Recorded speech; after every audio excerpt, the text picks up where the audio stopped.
The Apostles of Jesus, Episode 5, Andrew. Andrew is one of the least known of the original 12 apostles of Jesus, and yet his influence on Christianity has been quite significant. Andrew was initially a follower of John the Baptist but became converted to Jesus. Indeed, Andrew accepted Jesus Christ before his older brother Simon Peter, and according to the Gospel of John, it was Andrew who introduced Peter to Jesus, telling him, "We have found the Messiah." So for all of Simon Peter's prominence as an apostle, it was Andrew who was the impetus behind Simon becoming Peter, the chief apostle of Jesus Christ. That is the only impact that all of us can make, is to share the word, plant the seed, and see it grow. And Andrew did exactly what Jesus called him to do.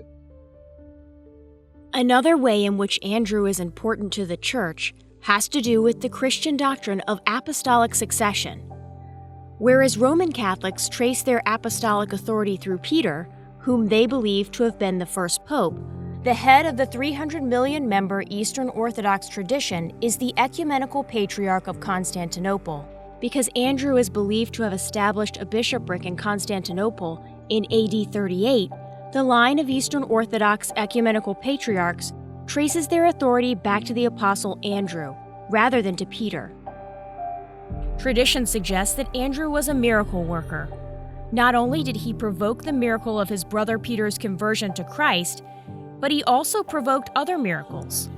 For example, in the famous story of the multiplication of the loaves and fishes, often called the miracle of the feeding of the 5,000, it was Andrew who presented to Jesus the small boy who had 5 loaves, or pitas, and 2 small fishes the size of sardines. Andrew's actions and the miracle that followed are a constant reminder of how Jesus can take our minuscule offerings and talents and create great miracles out of them.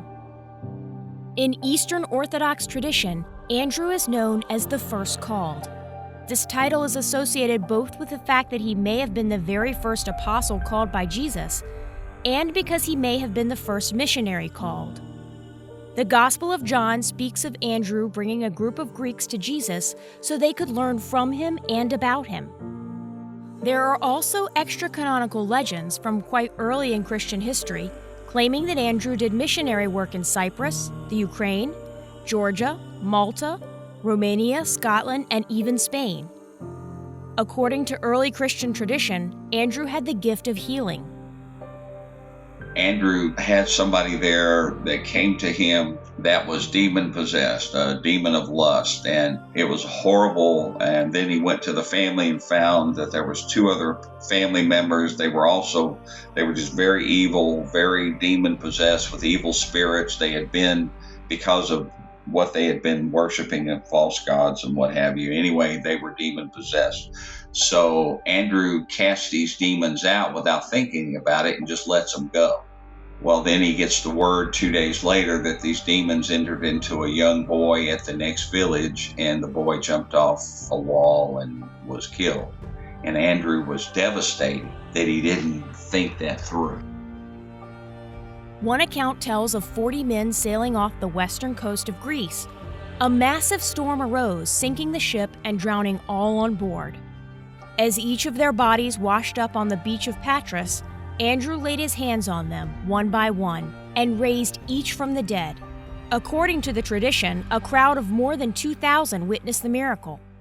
The multitude listened to Andrew preach, and many converted to Christ and were baptized in the very sea that had earlier claimed 40 lives.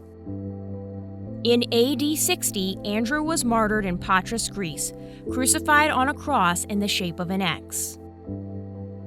The thing about Andrew's crucifixion, he angered some people politically. He won some of their families to Christianity, and that's always considered a betrayal in some places. And the local tetrarch or Roman council wanted him crucified, but they didn't have a way of putting a tile-shaped cross into the ground, so they did an X-shaped cross, and they nailed him to it that way. He hung there for 3 days. For 3 days while he was hanging on that cross, as the crowds gathered to watch him, he preached them the gospel.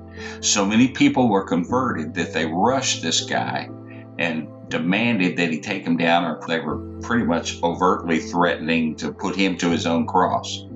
So the guy told the soldiers, get him down. When they went to get him down, Andrew said, no, don't get me down. I'm going to be with Jesus. And he wouldn't let them take him down from the cross. And that always touched me, that for 3 days he would share the gospel like that. Upon seeing the instrument of his death, it's claimed that he declared, "Hail, precious cross! I come to thee exulting and glad. Receive me with joy into thy arms." Andrew hung on the cross for 3 days, all while preaching to those who viewed him hanging there. Tradition says there were many converted by his dying testimony. Because Andrew was the only apostle to die in this way, the X-shaped cross is known as St. Andrew's Cross. It appears on the Scottish national flag, the Maltese flag, and even the Russian Navy ensign, all evidencing the far-reaching influence of Andrew, the Apostle of Christ. In AD 1210, Crusaders found what they believed to be St. Andrew's head. They presented it to Pope Pius II, and knowing the importance of Andrew in Eastern Orthodox tradition, in 1965, Pope Paul VI gave Andrew's head to the Ecumenical Patriarch, the leader of the Eastern Orthodox Church. Andrew's life is a reminder of what a humble follower of Christ seeks to be.